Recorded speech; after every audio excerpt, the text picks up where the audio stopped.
So I kind of have, there's a seaweed green, a pale green, a sap green, the viridian green. And then I have a black.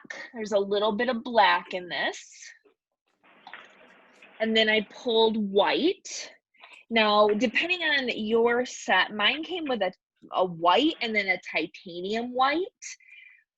So you could use, really any of the white. There might have even been like a pearl white. I have titanium white and white. Okay. Yeah, so any of the whites you want to use is totally fine. Okay, and you said black? Yep, and then I've got black. The black, white, those 4 greens, which again, I pulled seaweed, which is kind of a darker green. If you don't have seaweed, I also have the viridian green. I have that, and sap green. Yep, I have sap green, and then I have pale green. Oh, okay, good. I've got viridian, deep green, sap green, and pale green.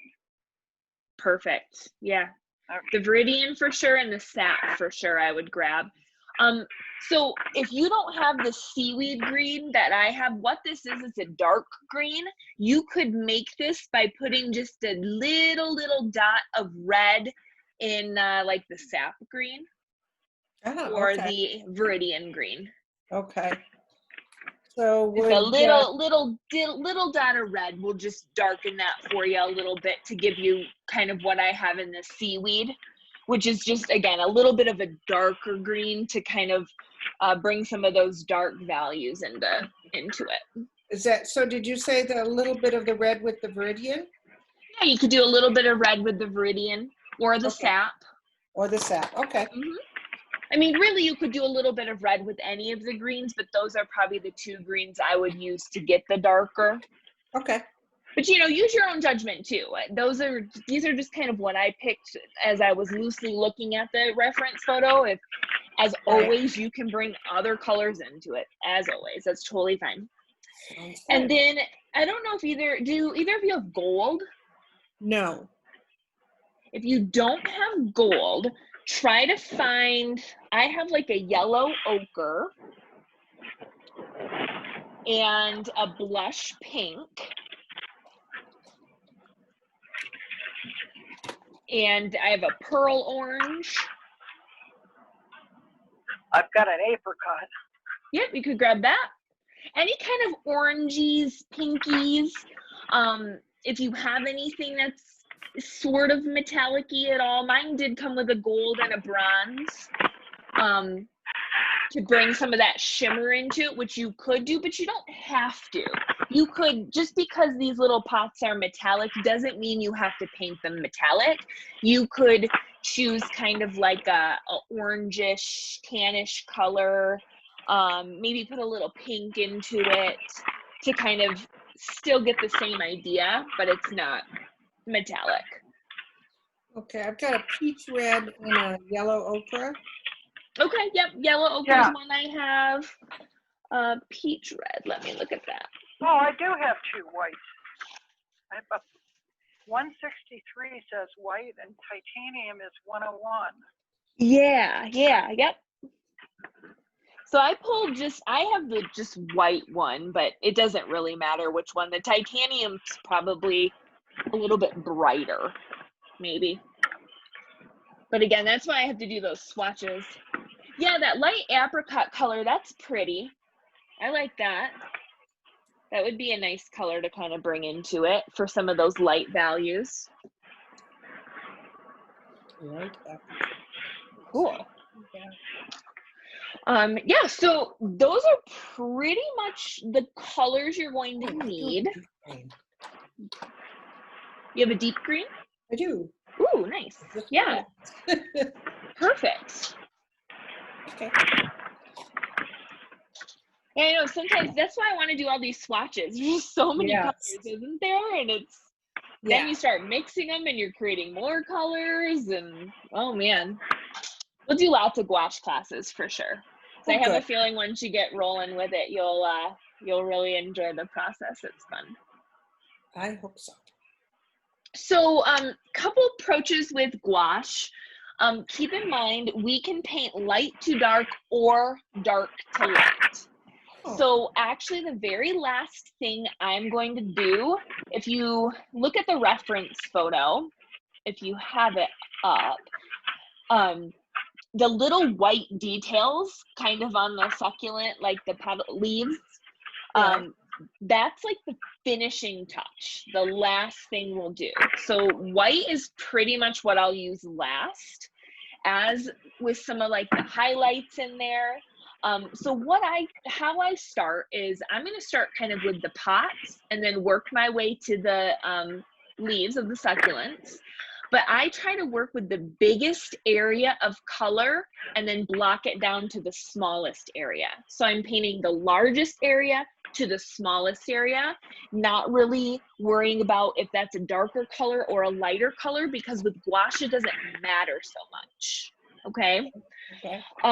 So I'm going to start with, and I can keep gold out of mine too. I don't have to have gold. We can kind of keep ours going with the same colors. So I'm going to pull, and my palette does have a lot of color already on it, because again, I think I've mentioned to both of you that I don't really wash my palette off. I just kind of let it stay. So I'll pick an area where there's similar colors as to what I'm going with. Okay, and then I actually just put my paint right on top of here. If that's stressful for you, you can wash your palette. It's not that you can't. It's just, to me, this is all expensive, nice paint that can be reactivated and reused, so I keep it. So the first thing I'm going to do is I'm going to put down some of that light apricot color, just some of those colors we kind of picked for the pots. And the reason I love gouache so much is you can just put all your colors out and you don't have to worry about them drying up, because you can just reactivate them with water. So I'm just going to lay out all these kind of colors I might mix for the pots. I do have this. I'll be right back. I have to go get the print of the original. Oh, absolutely. Yeah, yeah. And Susan, you're drawing yours anyway, aren't you? Yeah, I mean, I have my photo, but I'm actually painting on a paper bag. Oh, fun. I love that.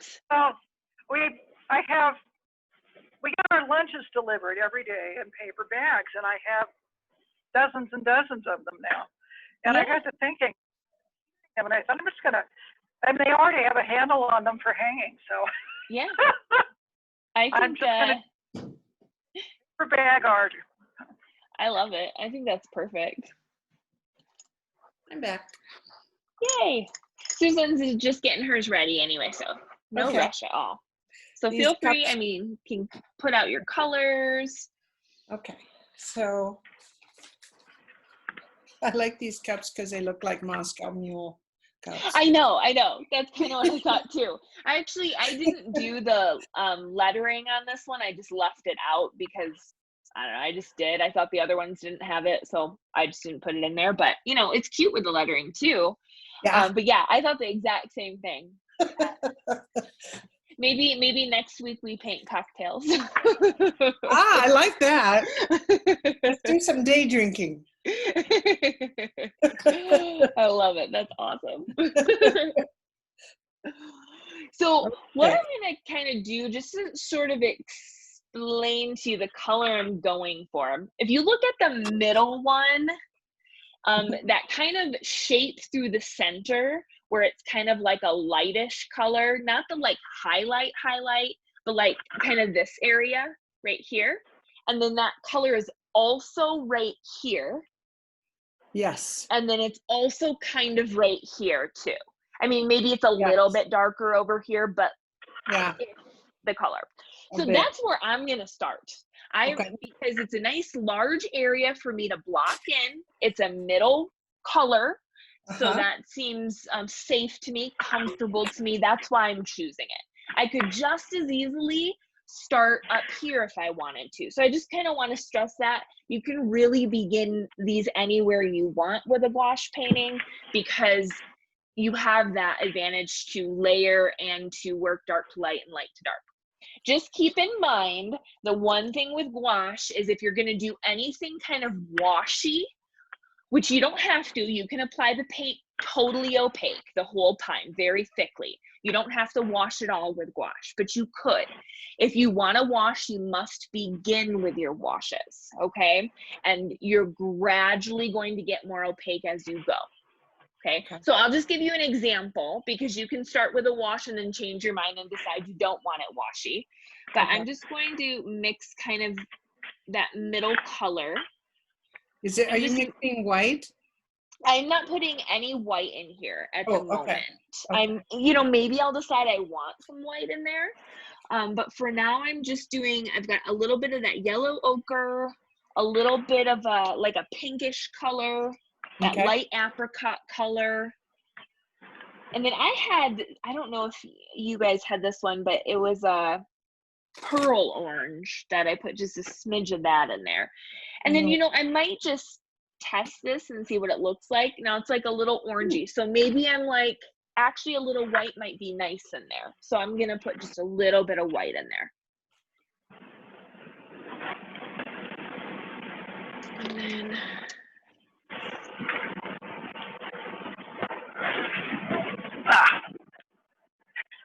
a little bit more pink in there.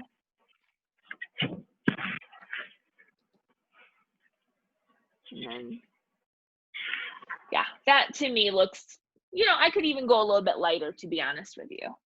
And with gouache, you can paint over top, so you can kind of test it or try it. Or sometimes what I'll do is even, let's see, look at my drawer here. I'll have like scrap paper and I'll just test colors on it and then kind of hold it up and see. So that's another solution too. You could have a little scrap paper.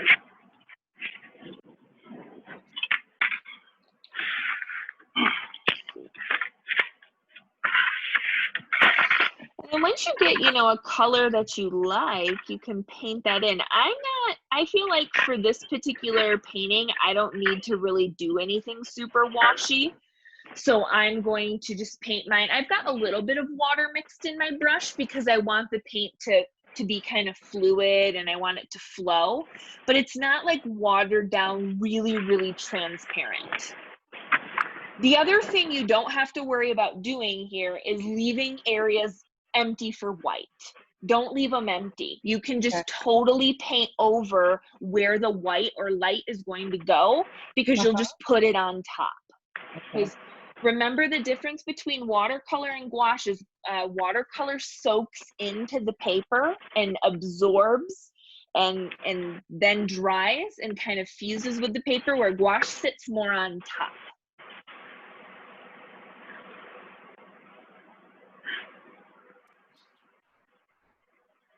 And just anywhere you kind of see that color, you can put it in. And the beauty with gouache is until you've like sealed it, you can keep reactivating it even on the paper. So if you paint a color on the paper and you don't fully like it, you feel like, oh, it needs to be a little different, just take a little bit of water in your brush with that color and you can start blending it in and it'll start mixing right on your paper too.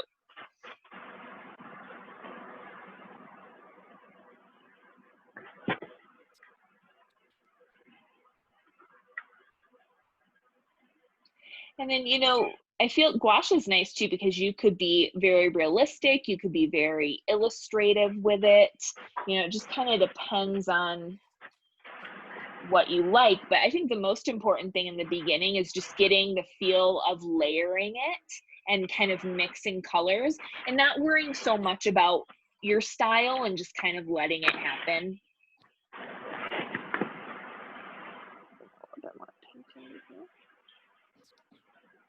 And if you have colors that you feel like aren't mixing right, let me know too. I can help you troubleshoot it. And as always, me and the way I work, I don't care too much if my colors are identical. I just kind of have more fun making it my own. But if you're trying to get a specific color and you're struggling, let me know and I can help you get to that color. Okay. And again, I can paint over top of where this light color is going to go completely if I want to, or I can leave it empty, either way. You know, I did draw in a lot of my lines of where my highlights and things were going to be on purpose, just because I thought it'd be helpful for the demonstration to see kind of the different shapes and things. Mhm. And you can decide how much you like to do that. You know, some people like that. They like to have these lines. Some people like to paint them in after the fact and not be so limited with them. So totally up to you. It's just a little bit lighter.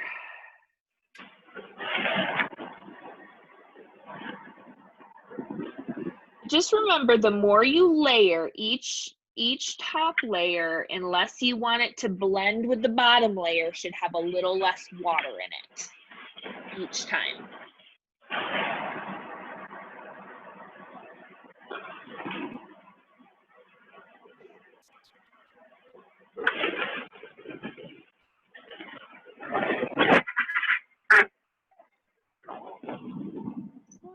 Yes, I'm just mixing in a little bit more white with this, partially because I don't know some of these colors. Like I said, I haven't done swatches yet.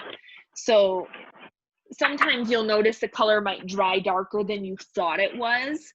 So that's an example of when I might like blend a little bit of white into it just to lighten that color up a little bit. You can totally do that.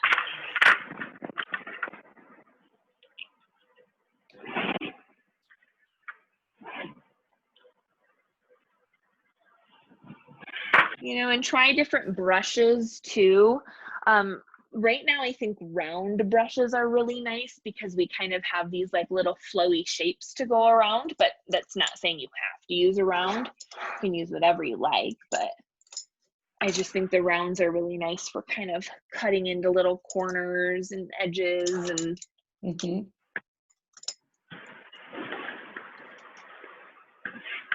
put this one in.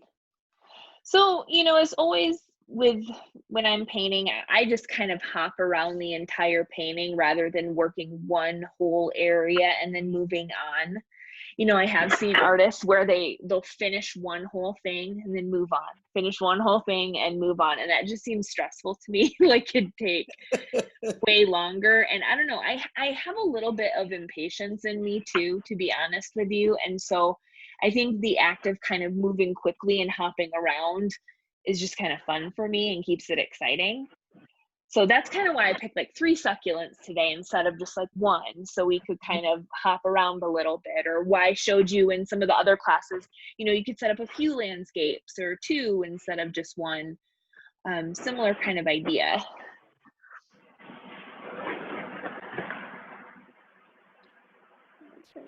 This in here. So again, you decide if you want to kind of go around those shapes and leave them empty, or if you want to paint over everything and then layer the other colors on top. Both approaches are totally fine and will work with gouache. It's just going to be a different look. And what the difference is going to be, the major difference will be, is if, like I did here, I painted over top of where this highlight is going to be. So when I paint this highlight, I might bring just a little bit of this color back into it, thus unifying kind of the whole thing. Whereas if you leave spaces empty, it's a little bit more pure of a color because you have white underneath or whatever color your paper was.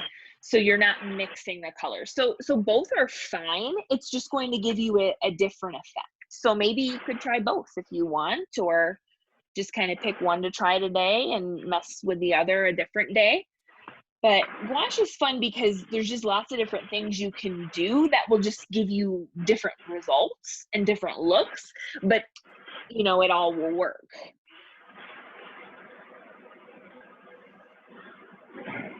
Sometimes it's fun too to, you know, bump up colors or exaggerate colors a little bit. Sometimes I'll do that.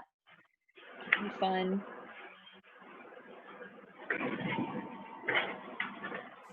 And if you want to be more kind of illustrative or kind of have a graphic design kind of feel, usually painting your lines really crisp in the shapes will kind of bring across that feel, whereas kind of letting your lines be a little bit looser and organic and sort of overlap in a more natural way will appear a little bit more expressive, a little bit more painterly.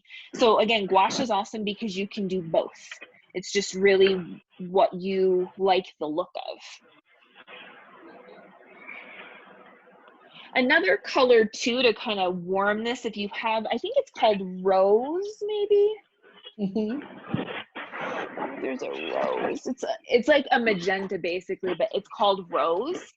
A little dip of this, little dot of this, I should say, not much at all, kind of warms your color up a little bit too and makes it really pretty.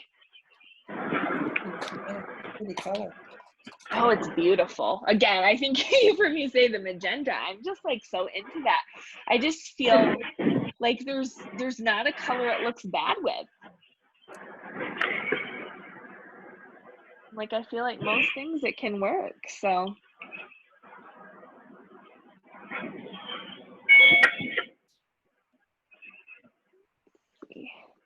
I am experimenting a little bit over here, kind of bringing in some washes just to the background, just because it's a little streaky over here with some of the darks and lights. So by just layering in some washes of some different tones, I can sort of get that effect. The thing with like reflective surfaces, they seem challenging, but really it's just kind of about layering, and you kind of start to create the reflections. And then as you step back from it, it'll really start to look reflective too.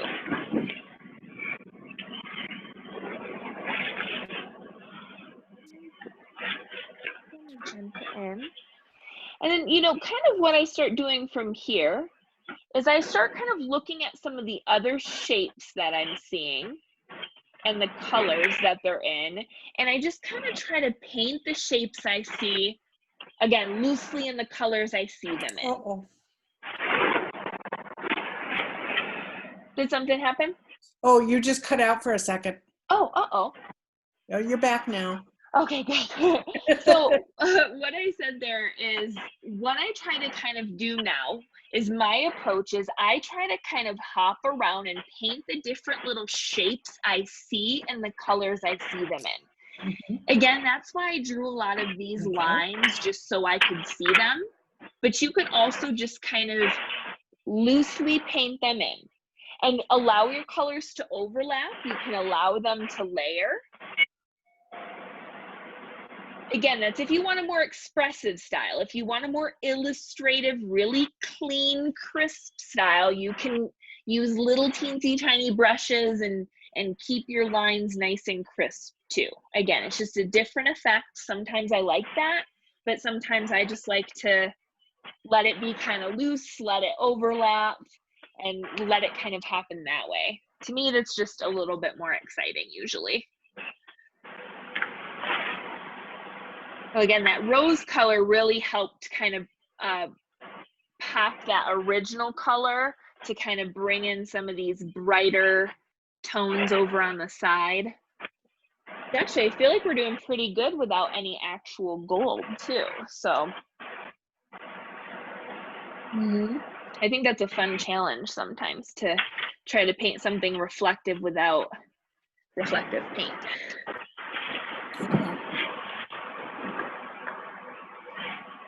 If you ever want a fun little video to watch that's really, really entertaining, if you like TED Talks, I'll link this in our blog for you. But there's an artist, his name is Phil Hansen, and his whole idea behind his art is he likes to give himself like limitations or challenges that he has to kind of like stick to, because like he's a relatively younger guy, but he developed this shake in his hand from doing years and years of pointillism, and he found he couldn't work like that anymore. So he's He's really, really cool. Interesting. Very inspiring. So I'll share that video in our Great.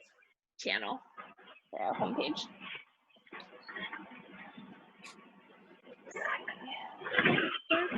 How are you guys feeling? Kind of bringing in some of those initial colors and laying them down, mixing.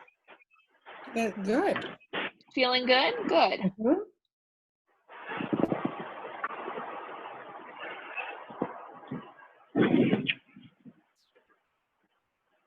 Gouache is that kind of paint I could sit down for like 3 hours nonstop, I think, and just Oh, easily. paint.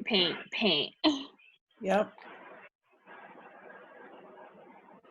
Well, I got into my classroom yesterday, and I tested my Zoom actually, and it works really, really well. So I'm excited because I'll be able to like give like a tour of our studio spaces and kind of show you around, which I think will be kind of fun. It's like a virtual tour. Yeah. That sounds like fun. Yeah. If you need to darken any of your kind of orangey colors, you can put a smidge of blue in there to get some of those darker areas, or you could even use some of like your browns that you may have, depending on kind of the tone that you want to bring into it. But blue is going to be the complement of orange, so that's going to help you bring in some darker values. Again, it just kind of different looks depending on what you want to do. You can always test out those colors, or sometimes if I'm not sure about a color combination, I will lay it down as a wash first and then do more opaque colors on top of that. That's kind of what I'm doing here. I'm almost laying down this kind of brownish color in a wash, and then I'm going to build that up.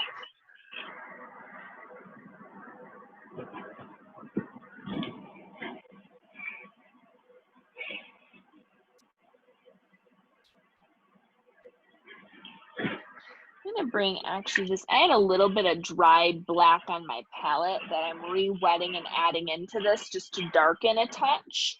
You could also bring in some fresh black. But again, this is a perfect example of why I like having my palette just have all these colors on them, because it makes my workflow really easy, because there's a bunch of colors I can kind of take from already and use without, and sometimes like reactivating a little bit of a color will give you a different effect than like a fresh version of that color.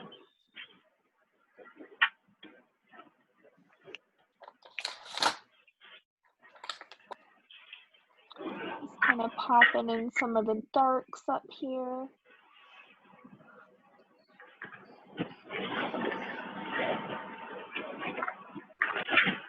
So my question to you both is, because I haven't planned next week's class, should we continue this same painting next week? Or do you feel like you're going to finish yours today? I like that idea. Okay, you like that idea? Okay, because what I can do is I'll post for everyone else then. Anyone who didn't make it to class can catch up. Oh, yeah, nice. Susan, beautiful. Very nice. Love that. Yeah, okay, let's do that. We'll continue this next week, and then, you know, seeing how far we get today. And then what we can do is always, maybe we could do some, if we finish early next week, we could all sit down and do sample swatches of our gouache colors together or something. Oh, yeah. You know, and then just kind of chat about color combinations or chat about each other's finished work, or, you know, that kind of stuff too. So yeah, I'll plan on doing that, and then anyone who would like to come that missed today can catch up on demand. Yeah, that sounds good. Yeah, I think it'd be fun to kind of each take some time to work on this too, and then come back and share what we did.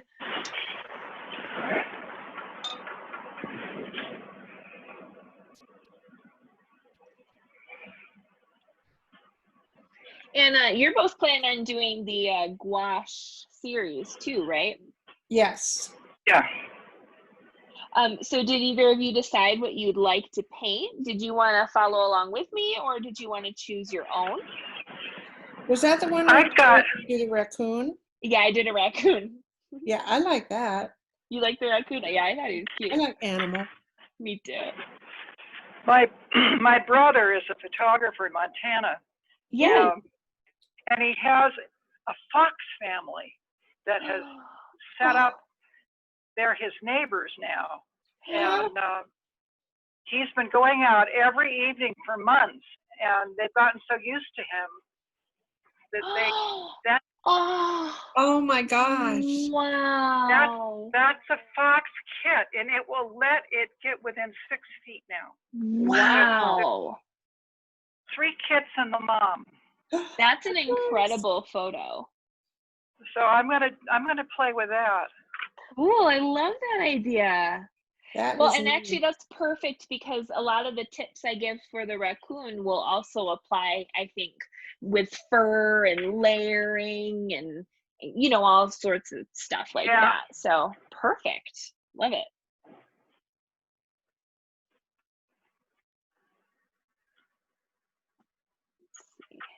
And then I'm just kind of going around and just kind of trying to push some of these values that I'm seeing. Again, that sometimes starting with washes can just feel more comfortable because you can slowly build up your layers. But again, gouache, you can apply both ways. You can layer it with washes, or you can apply it just very opaque.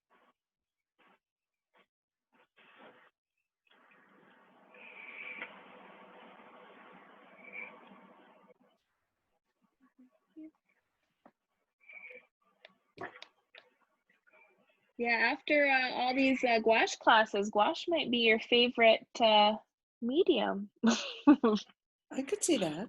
Yeah.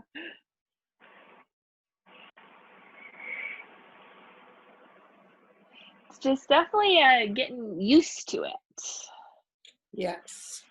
Learning what it does and how it likes to behave compared to watercolor or acrylic.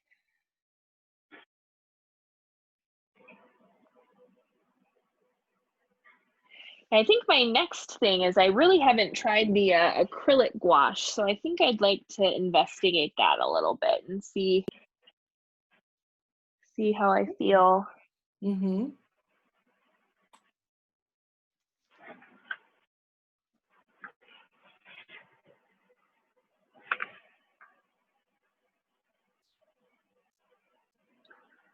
So did either of you like ever have pets or have pets currently at all? We've had dogs, You've and had dogs? mainly golden retrievers, but then we just had, our last one was a mix. Okay. He was definitely a super mutt. Yeah. Which honestly, those dogs can be the best sometimes, you know? Yeah. They just have really nice temperaments. Well, he was great with people, but not with other dogs. Got it. Okay. He was not a happy camper with other dogs. Some of them are just that way. Yes. And he was, he was great, but he passed away just recently, and it was very odd. I mean, it was just like, and he was only 7. Oh. So Yeah. he I'm was so pretty sorry. Yeah. So it was a little odd. Yeah, I know that's really hard when that kind of stuff happens. Actually, we had a beagle that was 5. No, she was 6 when she passed. Same kind of thing. Yeah, young. Yeah. Well, There's mine. Oh, cute. Very cute. That's Fritter, a frizzy critter. Oh, Critter. Oh, that's what cute. a little cutie. Oh, Critter. That's good. I like that. Very cute. Yeah, we have a dog. He's a mix that he's like 12 now, actually. He's getting up there. Yeah. His name's Chandler, but he's just like like neurotic. Like you feel like he needs therapy. And we've had him since he was a pup. And you're like, what happened to you in like the short time before you came to us that made you Wow. this way? But Wow. he's a good boy, like, and he's so good, like, with our daughter, and he's good with other people and other dogs. He just kind of doesn't really pay attention to them, but he's funny. Yeah, it's funny how they all have different personalities. Yes, totally. Fritter was a rescue, and she was a mess when I got her.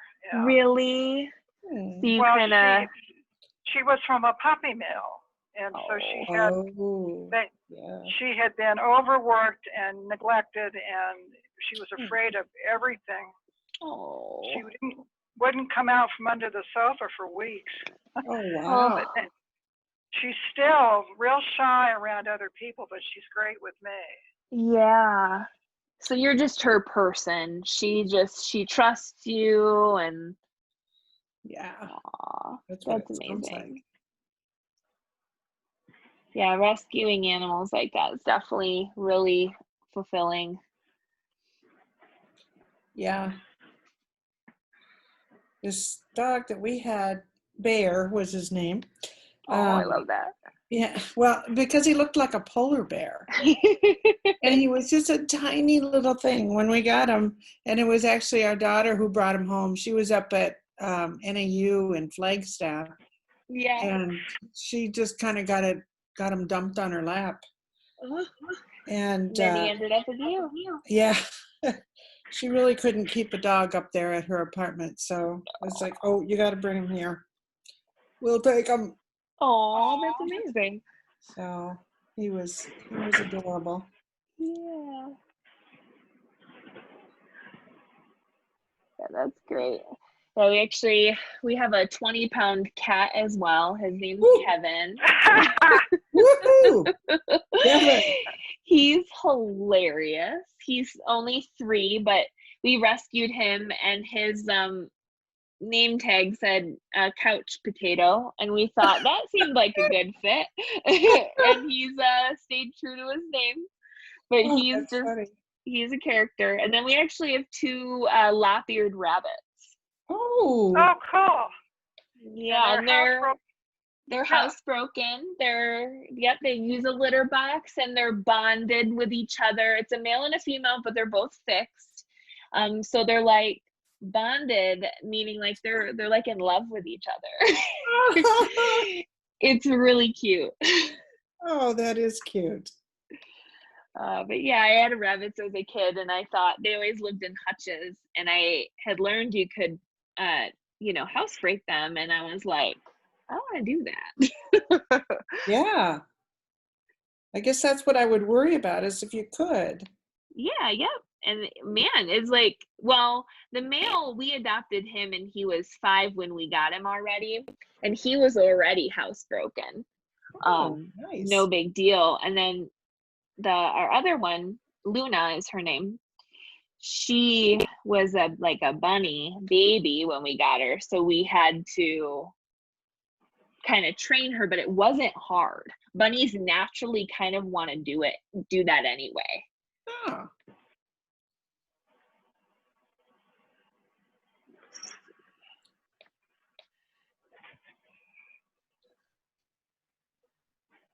So now kind of after I get some of the loose blocking is when I just kind of go back and forth and kind of refine things. Now you could spend time doing that, or you could block in your greens and come back to this. It's, it's really whatever your process is that you like, or workflow, you just kind of start to figure that out, I think, the more you paint. Mm-hmm. I'm just gonna paint over all this and then paint my white on top.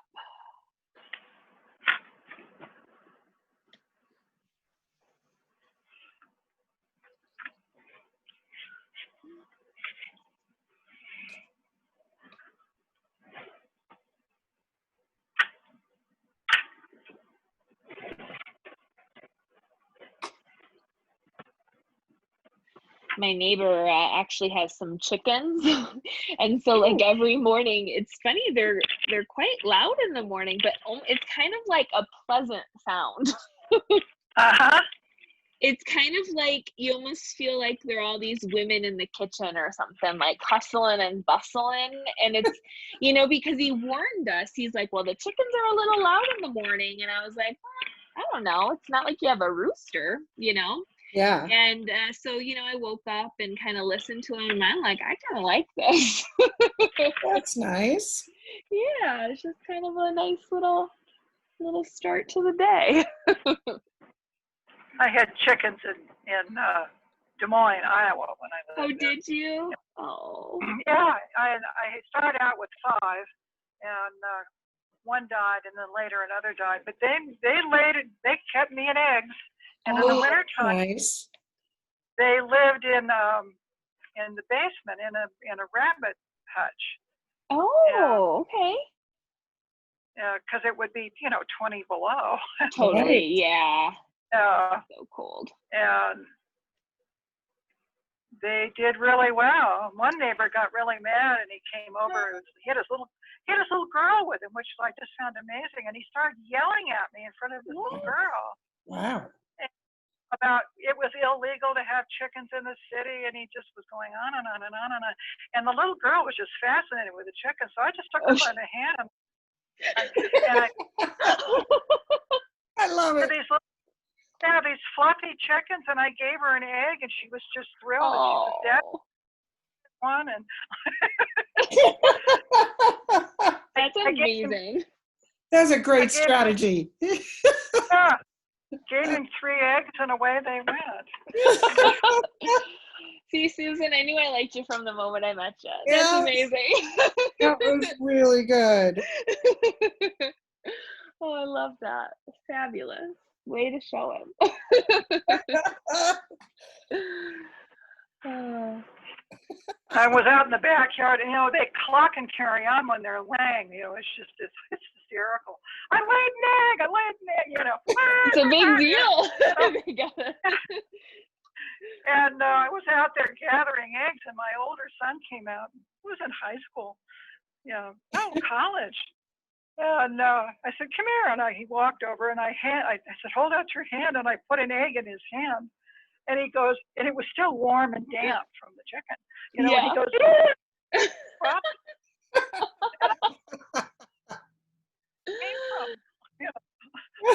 Oh, that's too funny.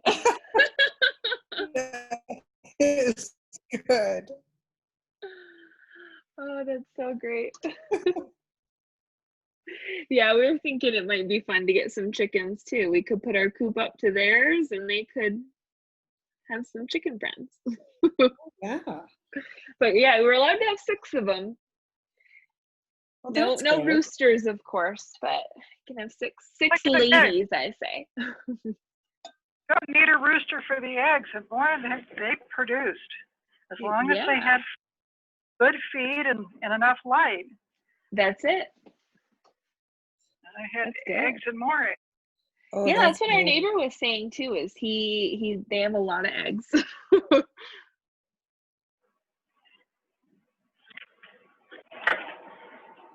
And there's nothing like fresh eggs. Boy, that's for sure.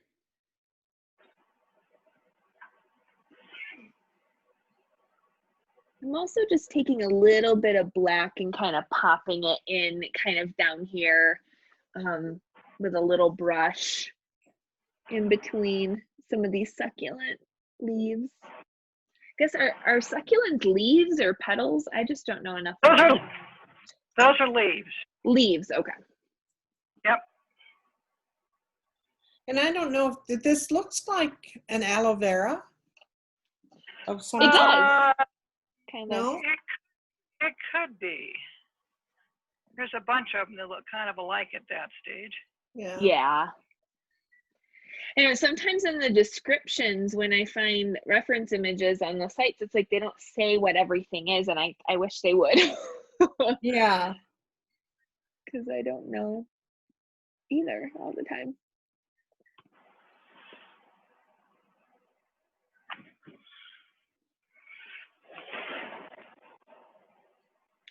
So how do you feel about 11 or this time slot versus a little bit earlier? I like this. You like it? Me Okay, too. me too.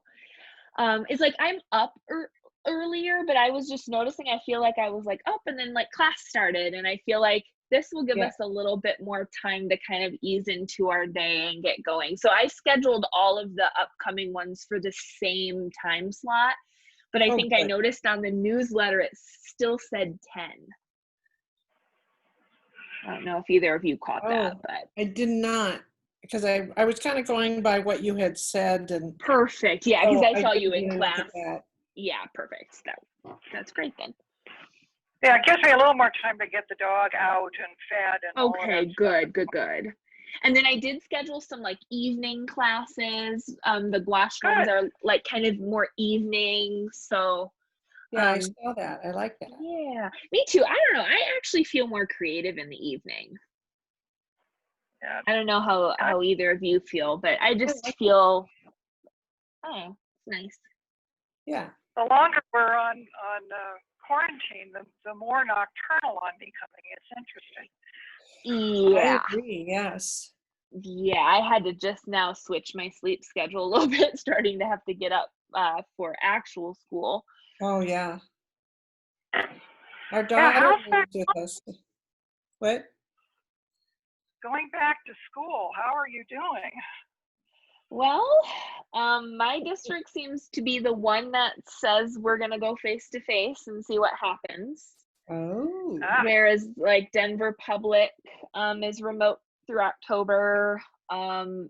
So is Jefferson County, another huge district by us. And that's where you are, right, Susan? You're in Jeffco. Right. And then Aurora Public Schools, another big school system out here. They're all remote, but my district is like, nope, we're going face to face. Wow. So, I mean, we'll only see half of our classes at a time. So really I should only be seeing in my space like no more than 10 kids in there. Oh, well, that's good. Yeah, because I mean, there's no way they could do it safely when I would have like my classes of 30. There's no way. Yeah. Oh.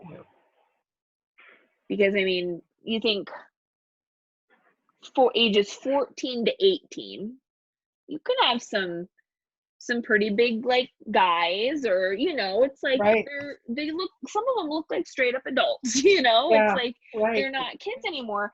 And when we're in that studio all together, we're very close to each other. We're in close proximity. So I just think of like that wouldn't be safe to have everybody close, sharing art supplies, that sort of thing. So I bought little like containers to make little kits for kids in case we go remote. Then I can drop off like paint kits for them. Yeah. Oh, that's a good idea.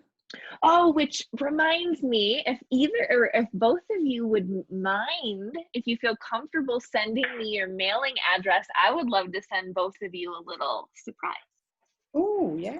Oh, because both of you have been, two of my core members, and I would just love to share some goodies with you, some art supplies, little sample packs of things. Thank you. So in the next like month, I'm going to start getting that together, and I would love to ship you guys a little something. Oh, thank you. That's very nice of you. Yeah. Well, it's fun to get mail. Yes. Even more fun when it's art supplies, right? Yes, that is so true. That's assuming it'll get here, right? Well, I just mailed a painting I did for a friend to Grand Rapids, Michigan, and it made it there in 2 days. Ooh, nice. So I'm thinking we might be okay. Yeah. So they don't slow the mail down too much. Yeah, right. Like the. Well, so far. Ooh, oh my gosh, you're so. you look so good. I haven't even started. I'm not even close to that. My shopping bag. Oh, cute. That's perfect. That's where I am. Ollie. Yeah, they're You looking can see it. I awesome. got the sun right in front of me. Can you see it Oh, okay? yeah, I can see it. Yep, Okay. that's awesome. So the biggest thing when you're blocking in too, Uh-huh. is one, I always tell students it's okay if it looks like a third grader painted it, because your shapes they're supposed to be loose. They're, you're starting to capture the value, but you're going to start detailing and adding on top. So as we start to like add in our highlights, push our darks really dark, we're going to start to see form happen here. It's going to go from shape to form, and we're going to see more depth. Okay. A couple of things we could do. So again, next week we'll continue this and do the same painting. But some kind of things to kind of next steps if you want to keep going on this, some things to consider. What I like to do with my greens is very similar to what I did for like the base here, or the little vases. I'll lay out all my different greens on my palette and just kind of hop around between the different ones. And what I'm looking for is it a light green or a dark green? And I just kind of want to loosely, kind of like what Susan already did, and just kind of loosely put in some darks, put in some lights, put in some darks, put in some lights, and kind of hop back and forth between those.